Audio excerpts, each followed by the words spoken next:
Assalamualaikum warahmatullahi wabarakatuh. Terima kasih Mas Sena atas waktu dan kesempatannya. Yang pertama-tama di sini saya kebetulan kejatah menjadi pemantik ya dari suatu tokoh, yaitu tadi sudah disebutkan yang namanya Muhammad Arkun dari Aljazair. Disclaimer, di sini saya juga bukan ahli, bukan pakar, bukan apa ya.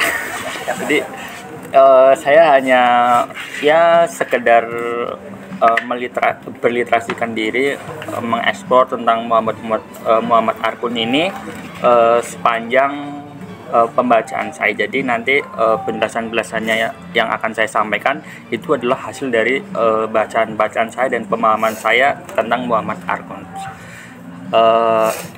Di sini saya mengambil sebenarnya pemikiran Muhammad Arkun itu banyak. Pemikiran Muhammad Arkun itu banyak. Tapi di sini saya mengambil judul dengan judul Exploring Muhammad Arkun's Philosophy, mengeksplor filsafat-filsafatnya Muhammad Arkun mengenai rethinking Islam in the modern world, tidak mengenai memikirkan Islam kembali di dalam dunia modern.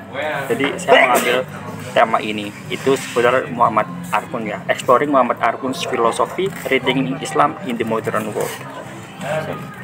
Sebelum kita masuk ke dalam pikiran-pikiran utama Muhammad Arkun, saya akan memulai pemantikan pada hari ini dengan memaparkan sebuah biografi dari Muhammad Arkun. Jadi namanya adalah Muhammad Arkun.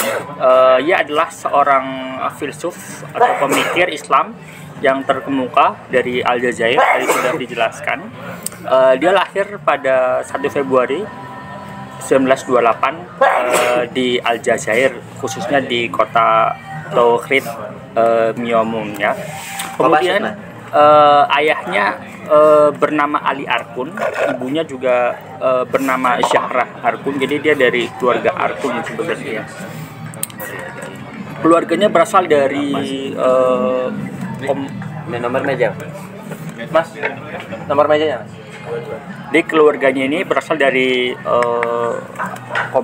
komunitas Berber ya, kalau di Aljazair itu namanya, yang sederhana dan masih terkenal dengan gaya pemikiran tradisionalismenya sebenarnya, komunitas Berber itu. Kemudian Arkun itu tumbuh di lingkungan yang sederhana, keluarga yang sederhana,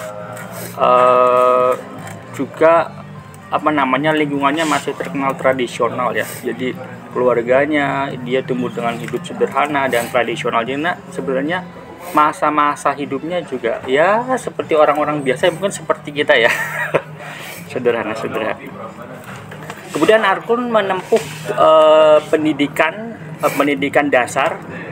Dulu pada waktu itu Aljazair itu masih dalam koloni Prancis. Jadi dulu itu ada namanya sekolah Prancis di Aljazair. Mungkin kalau di Indonesia dulu ada sekolah Belanda ya. Jadi orang-orang pintar doang yang masuk ke sekolah Belanda. Nah ini Arkun masuk ke sekolah Prancis pada di Aljazair itu. Jadi Arkun masuk ke sekolah Prancis di Aljazair. Kemudian dari situlah Arkun ini memahami budaya-budaya Prancis, pikiran-pikiran Prancis, filsafat Prancis. Disitulah daya literasi mengenai filsafatnya tumbuh karena dia bersekolah di sekolah Prancis. Ini belum. Kemudian apa? Oke, kemudian setelah menyelesaikan pendidikan dasarnya, dia melanjutkan ke sekarang itu SMP atau SMA ya, di Aljazair juga di pendidikan yang sama. Kemudian dia melanjutkan ke universitas di Aljazair, di Universitas Algiers di Aljazair.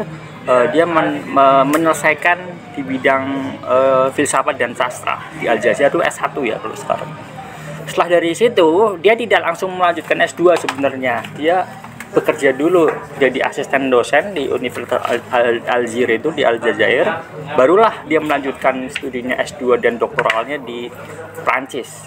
Di Prancis itu ada nama satu universitas yang begitu terkenal, begitu besar, yaitu Universitas Sorbonne University. Kalau di Indonesia mungkin UI ya, UI. Di Sorbonne University ini adalah UI-nya Prancis lah, itu universitas negerinya Prancis, itu Sorbonne University. Nah di situ dia menyelesaikan S2 dan doktoral filsafatnya di bidang filsafat. Dan setelah dia menyelesaikan, dia juga menjadi dosen di sana dan melahirkan banyak sekali karya jurnal ilmiah dan lain sebagainya. Seperti tadi Rethinking Islam, dia mengkritik habis-habisan tentang cara penafsiran Islam dan lain sebagainya, itu ketika dia berada di Sorbonne University. Mungkin karena pengaruh pengaruh ajaran-ajaran di Sorbonne, karena Sorbonne ini adalah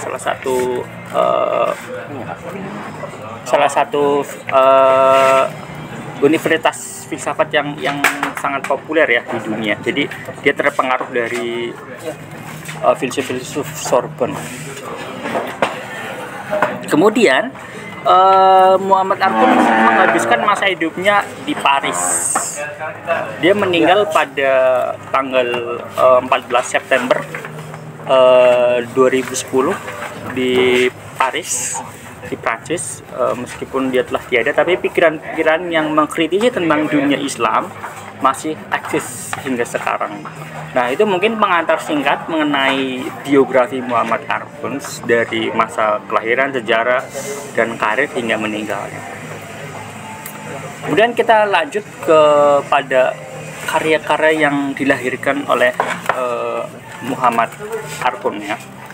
Jadi karya yang ini, kenapa saya menyebutkan karyanya? Karena ini sebagai basic standing kita, supaya kita dapat memahami apa sih sebenarnya pikiran-pikiran dari Arkoun, supaya kita tidak terlalu jauh membicarakan Arkoun. Yang pertama itu ada satu buku yang sangat familiar sekali, yaitu Rethinking Islam, Common Question and Common Answer. Kalau dalam bahasa Indonesia ini adalah memikirkan Islam kembali dari pertanyaan umum sampai uncommon answer, jawaban yang tidak umum.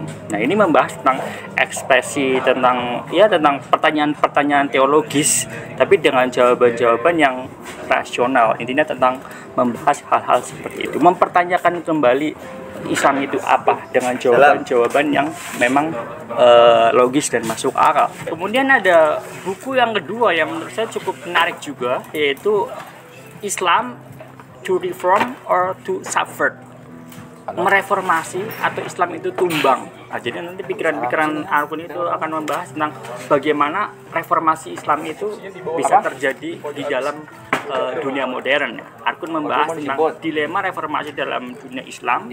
Kemudian dia mengkaji berbagai upaya reformasi secara historis kontemporer supaya Islam itu tetap eksis, tidak dipandang sebagai yang jadul, agama kolot, atau ini bukunya membahas tentang seperti itu ya. Ada buku selanjutnya yaitu The Unthought in Contemporary Islamic Thought. Jadi artinya, buku yang kedua itu The Unthought in the Contemporary Islamic Thought.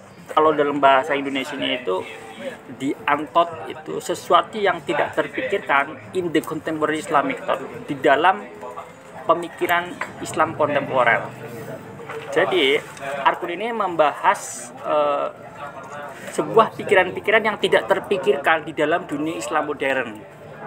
Jadi ini sebagai legal standing aja ya. Buku yang terakhir yaitu dalam bahasa Prancis, Islam hier et demain, itu artinya Islam hier itu yesterday, apa masa lalu.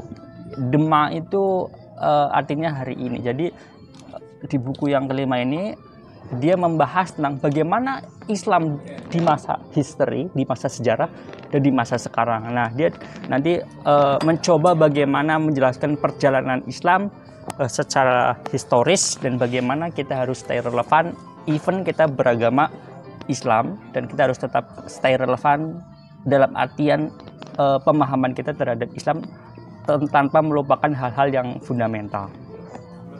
Kemudian ada itu tadi karya-karya bukunya.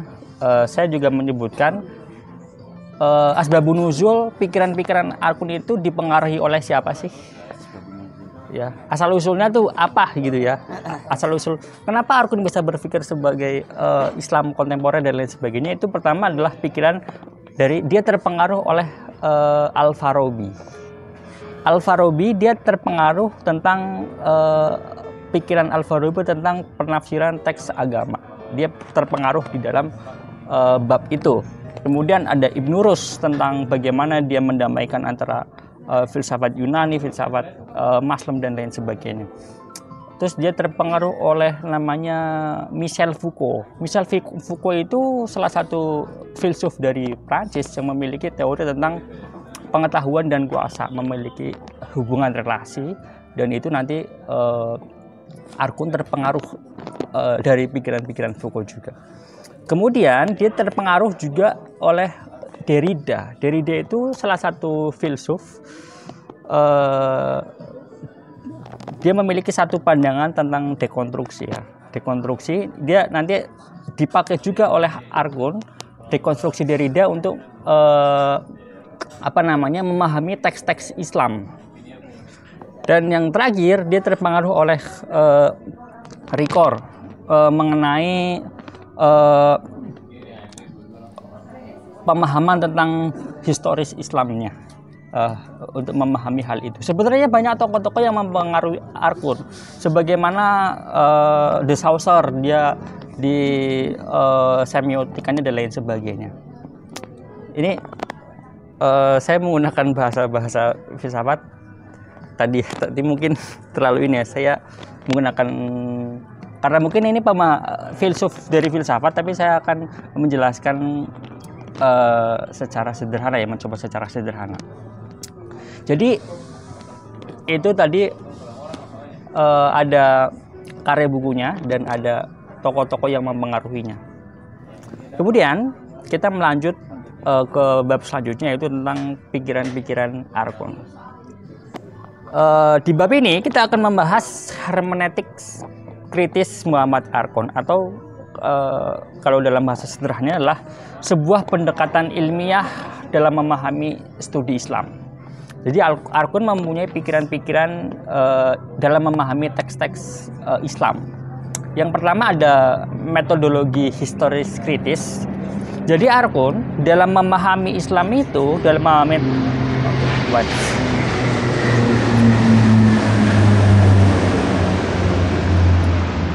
Jadi yang pertama ada metodologi kritis. Jadi Arkun dalam memahami teks-teks kitab suci itu, dia menggunakan metodologi historis kritis. Yang artinya dia tidak melihat atau menafsirkan teks kitab suci dari letterlock teksnya saja, tapi dia melihat kondisi sosiologis pada saat itu dan mengkritisinya. Apakah kompatibel penafsiran pada saat itu dengan sekarang? Itu yang disebut metode histori kritis. Ya, meliputi analisis teks, analisis konteks, dan kemudian dikritisi. Itu yang disebut dengan metodologi historis kritis. Kemudian di poin yang kedua ada pendekatan interdisipliner. Jadi Arkun untuk memahami satu teks itu dia tidak monogami dalam satu ilmu pengetahuan. Misal memahami teks-teks kitab suci dari perspektif sosiologis saja, enggak. Tapi Arkun ini memahami teks-teks sosiologis, memahami teks-teks kitab suci atau memahami teks-teks Islam itu dari interdisipliner paradigma. Jadi ada antropologinya dilihat, keadaan sosial politiknya dilihat, keadaan sosiologinya, itu semuanya interdisipliner ilmu pengetahuan. Jadi tidak mono pengetahuannya, tidak satu pengetahuan, tapi banyak pengetahuan yang digunakan oleh Arkun dalam memahami teks-teks keagamaan. Jadi masih stay relevan. Perspektif sainsnya gimana, perspektif modernnya gimana. Jadi tidak stagnan dalam satu perspektif kerangka religius saja. Kemudian yang ketiga adalah kontekstualisasi sejarah. Nah, Arkun menyadari bahwa ada dinamika kekuasaan konflik dan perubahan sosial pada periode tertentu untuk memahami interpretasi teks-teks keagamaan. Jadi, agama itu kadang dipahami dalam konteks sejarah, tapi dia tidak memahami konteks situasinya pada saat itu. Jadi dia kadang kebanyakan orang memahami sejarah itu hanya pada teks-teksnya, tapi tidak memahami konteks terjadinya sejarah pada saat itu. Jadi selalu ada kontekstualisasi sejarah dalam menafsirkan teks-teks agama itu bagi Arkun. Itu mengenai pendekatan ilmiah Arkun dalam memahami teks-teks Islam. Itu yang bagian pertama. Kemudian di bagian kedua, di bab kedua, kita akan membahas kritik Arkun terhadap pemikiran Islam tradisional. Dalam tanda kutip, pemikiran Islam tradisional. Jadi, penolakan terhadap dogmatisme dan taklid.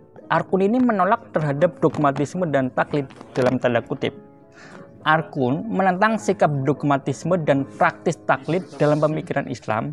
Ia berargumen bahwa sikap ini menghambat perkembangan pemikiran kritis dan reflektif dalam Islam.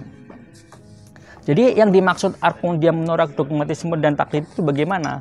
Jadi Arkun itu kalau dalam bahasa sekarang ada orang ceramah atau memberikan dogma-dogma agama, dia hanya iya-iya aja tanpa adanya dialektika, tanpa adanya ngobrol, tanpa adanya diskusi dan lain sebagainya. Tapi umat Islam jadinya pasif kalau kita terus-terusan dikasih dogma dan taklid dalam tanda kutip.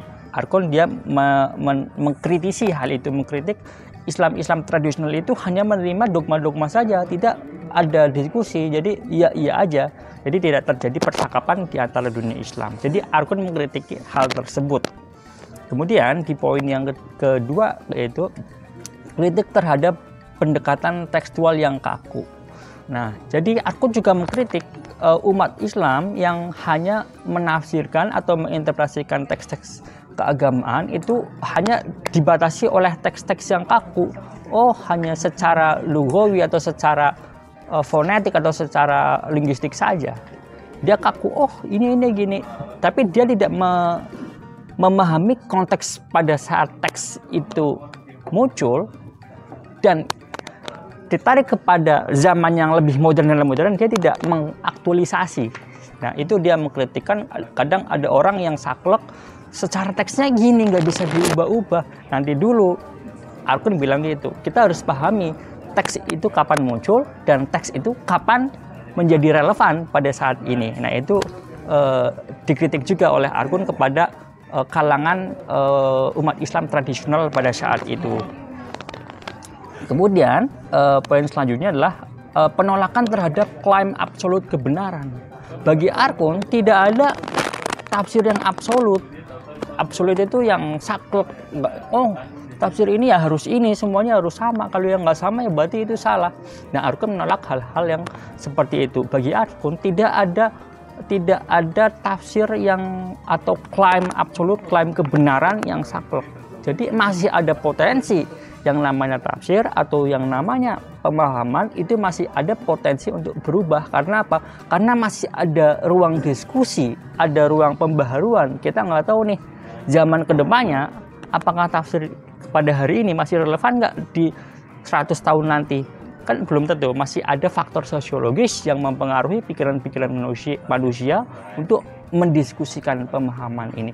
Bukan teks Al-Qur'annya yang berubah, bukan teks kitab suci ini yang berubah, tapi cara kita memandang hal tersebut itu yang berubah. Karena bagi Arkun masih ada potensi diskursus baru, masih ada potensi pengetahuan yang mungkin belum kita ketahui pada saat ini.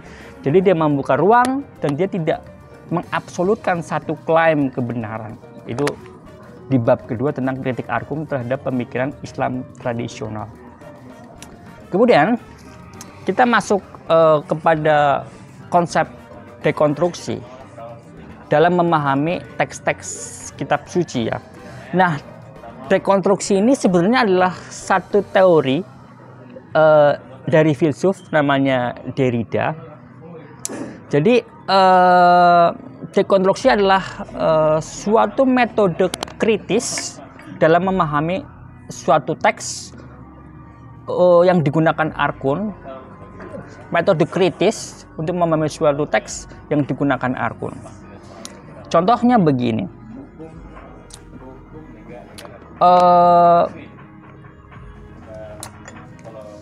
kita memahami kebenaran dan keadilan di dalam kitab suci. Apa yang dimaksud kebenaran, pemahaman kebenaran atau keadilan, misal keadilan pada saat itu dengan keadilan pada saat ini, itu ada pertimbangan sosiologis, ada pertimbangan antropologis, ada pertimbangan secara politik.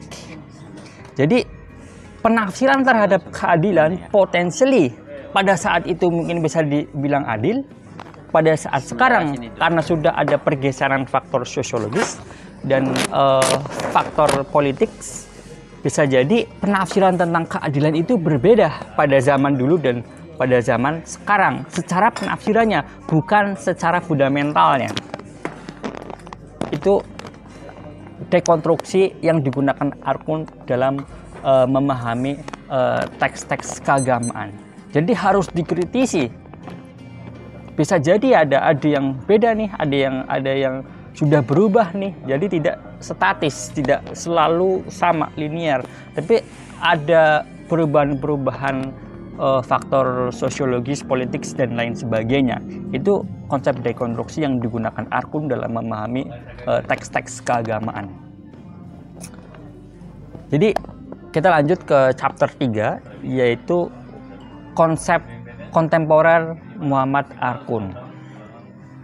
Jadi Arkun memandang bahwa karena Arkun ini dibesarkan pada pasca Perang Dunia Kedua, pada saat itu umat Islam sedang berada pada cengkeraman tradisional, tapi Arkun sekolah atau kuliah di kalangan yang modern, yaitu di Prancis. Jadi Arkun memiliki dua beban moral. Yang pertama, dia berada di kalangan Islam tradisional yang ada di daerahnya, yaitu di Aljazair. Di sisi lain, dia belajar mengenai pemikiran-pemikiran modern di Prancis, di Sorbonne University.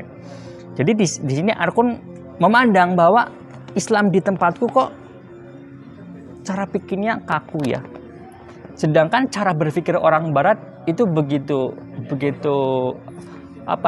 dinamis, begitu lentur, bisa berubah-ubah. Nah, Islam kontemporer yang dimaksud Arkun ingin menggabungkan bagaimana Islam tradisional ini bisa berubah menjadi Islam yang berpikir secara kontemporer, artinya bisa mendasarkan pada hukum-hukum yang relevan, penafsiran yang relevan. Karakteristiknya bagaimana? Satu, relevansi kontekstual. Arkun memandang Islam itu secara pemahaman itu harus memikirkan relevansi kontekstualnya. Jadi belum tentu ajaran Islam, pemahaman Islam pada zaman dulu, dalam keadaan sosiologis zaman dulu, itu relevan dengan keadaan sosiologis yang pada zaman sekarang. Nah, itu Arkun memikirkan relevansi kontekstualnya. Kemudian yang kedua, kritisisme terhadap tradisi. Belum tentu tradisi-tradisi yang pada zaman dahulu kemudian menjadi ajaran, kemudian menjadi pemahaman, diterapkan pada tradisi zaman sekarang itu relevan. Jadi ada kritisisme, ada curiosity, ada nalar kritis terhadap tradisi-tradisi zaman dahulu yang carry over, yang terus-terusan setelah didogmakan, terus-terusan didoktrinkan kepada generasi Islam, yang kemudian carry over terbawa kepada zaman sekarang. Itu perlu dikritisi dan perlu dipertanyakan bagi Arkun. Kemudian Arkun menggunakan metode ilmiah dalam memahami teks-teks kitab suci dan lain sebagainya. Ada metodologi ilmiahnya. Nah, metodologi ilmiah ini seiring berkembangnya zaman, dia pasti mengalami perkembangan ilmu pengetahuan juga. Jadi ada banyak metode ilmiah yang memang harus dilibatkan dalam memahami teks-teks keagamaan. Jadi ada metode hermeneutics dan lain sebagainya. Jadi memang secara disipliner itu harus melibatkan metode ilmiah. Itu karakteristik Islam kontemporer yang digaungkan oleh Muhammad Arkun. Jadi kita tidak terkungkung oleh Islam tradisional yang dogmatis, yang kaku dan lain sebagainya. Itu konsep Islam kontemporer. Contohnya bagaimana konsep Islam kontemporer itu? Nah, ini masih bisa diperdebatkan dan masih bisa diskusikan. Ini mungkin menjadi nanti bahan diskusi kita tentang Islam kontemporer. Apakah kita pro atau kita kontra dan lain sebagainya. Sebagai contoh, reinterpretasi isu gender. Nah, ini sangat kontroversial. Karena bagi Arkun, kita harus mengkritisi dong gender pada saat zaman ayat-ayat kitab suci diturunkan, itu isu gender bagaimana dengan isu-isu gender di kalangan kontemporer ini. Apakah gender itu equal, ada kesetaraan gender dan lain sebagainya. Nah, itu perlu didiskusikan. Itu kita perlu mengkritisi, kata Arkun. Apakah setara gender itu? Nah, itu perlu dikritisi bagi Arkun. Jadi membahas ulang peran gender dalam Islam itu salah satu ciri dari atau contoh dari Islam kontemporer. Kemudian pendidikan dan ilmu pengetahuan. Arkun menyuarakan pentingnya pendidikan yang inklusif dan ilmu pengetahuan sebagai cara untuk memahami Al-Quran dan Sunnah dengan lebih mendalam. Kenapa pendidikan dan ilmu pengetahuan itu harus digaungkan? Ya karena itu ada pengetahuan-pengetahuan baru yang bisa untuk mengupas dari penafsiran-penafsiran atau pemahaman-pemahaman sebelumnya. Nah, itu jadi contohnya aja. Kita lanjut ke chapter yang terakhir, ya, yaitu kritik terhadap otoritas keagamaan. Arkun ini nggak setuju terhadap otoritas keagamaan yang seenak-enaknya sendiri. Dia menolak monopoli penafsiran. Misal, hanya ada satu tafsir tunggal di dalam teks agama. Nah, itu Arkun tidak setuju dengan hal-hal itu karena Arkun masih membuka satu space kosong, satu ruang kosong, satu diskusi kosong dengan dalilnya masing-masing, dengan penalarannya masing-masing yang melibatkan ilmu pengetahuan, melibatkan faktor sosiologis, antropologis dan sebagainya untuk memproduce menghasilkan tafsir-tafsir yang atau pemahaman-pemahaman yang baru. Itu sangat potensial. Itu bagi Arkun dia menolak monopoli penafsiran, tafsir tunggal yang hanya dikendalikan oleh otoritas keagamaan. Contohnya apa? Halal dan haram. Wah, dia tidak ada logo MUI-nya di haram gitu. Itu dia tidak, dalam tanda kutip ya, Arkun dia menolak hal-hal secara otoritas keagamaan itu. Tapi ya mungkin di sisi lain ada baiknya juga. Tapi hal-hal politik otoritas keagamaan dia menolak hal-hal yang seperti itu. Kemudian ada desentralisasi penafsiran dan pemberdayaan umat. Arkun mendorong desentralisasi penafsiran Al-Quran dan hadis serta memberdayakan umat untuk terlibat aktif dalam diskusi dan refleksi keagamaan. Jadi juga termasuk desentralisasi itu artinya adalah ya tadi sebagai desentralisasi menunggalkan satu tafsir, tidak boleh ada, artinya mensterilkan penafsiran. Jadi tidak boleh ada penafsiran selain daripada yang dikendalikan oleh otoritas keagamaan. Jadi misalnya orang-orang seperti kita atau orang-orang yang di luar daripada otoritas keagamaan itu harus disentralisasikan, harus disterilkan dari penafsiran-penafsiran yang bebas dan tidak memiliki dasar yang sama dengan otoritas keagamaan. Kemudian yang terakhir adalah bahaya politisasi agama. Nah, Arkun ini tidak setuju dengan agama yang dipolitisasi demi kepentingan. Dia menyoroti resiko politisasi agama di mana penggunaan agama untuk tujuan politik dan mengaburkan garis antara urusan agama dan politik serta membahayakan kebebasan beragama dalam persatuan sosial. Jadi dia juga menentang agama yang dipolitisasi, yang diakomodir untuk kepentingan politik tertentu. Dia juga menolak karena penafsiran agama sebagaimana yang dalam pemikiran Arkun, dia dibiarkan bebas, tiap orang memiliki hak penafsirannya masing-masing, tidak boleh diotorisasikan sebagai keagamaan yang tunggal atau absolut. Nah, itu mungkin pikiran-pikiran Arkun. Ini mungkin ada quotes ya. Saya bacakan satu aja ya mungkin. Ini quotes dalam bahasa Inggris. To really understand Islam, we need to go beyond old stories and look at it anew. Critical way, it's important to think about the context and not just accept everything as it has always been told.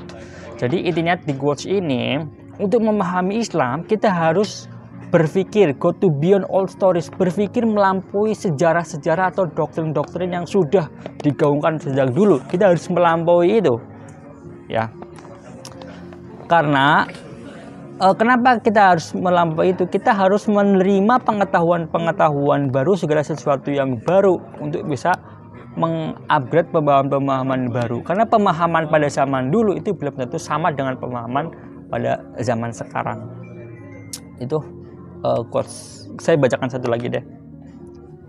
Nah, Islamic things should be free from all restriction. Jadi pemikiran Islam itu should be free, harus bebas dari all restriction, harus dari batasan-batasan kolot, batasan-batasan tua.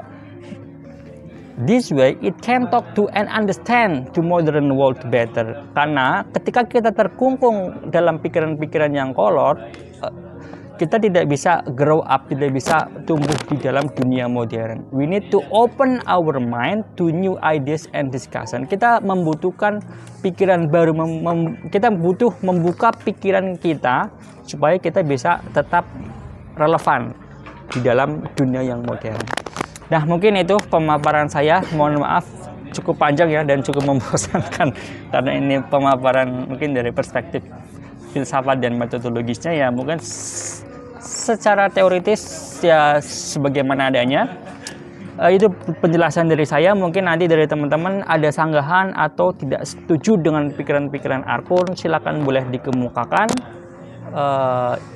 Yang saya sampaikan adalah hasil dari pemahaman saya. Mungkin nanti ada banyak yang keliru atau kesalahan, bisa dibenarkan atau bisa didiskusikan kembali mengenai topik mingguan pada hari ini tentang pemikiran Islam kontemporer Muhammad Arkun. Akankah setujukah teman-teman dengan pemikiran Muhammad Arkun?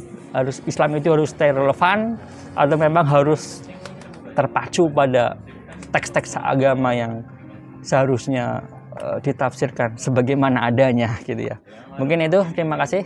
Saya kembalikan lagi kepada moderator Mas Avicenna.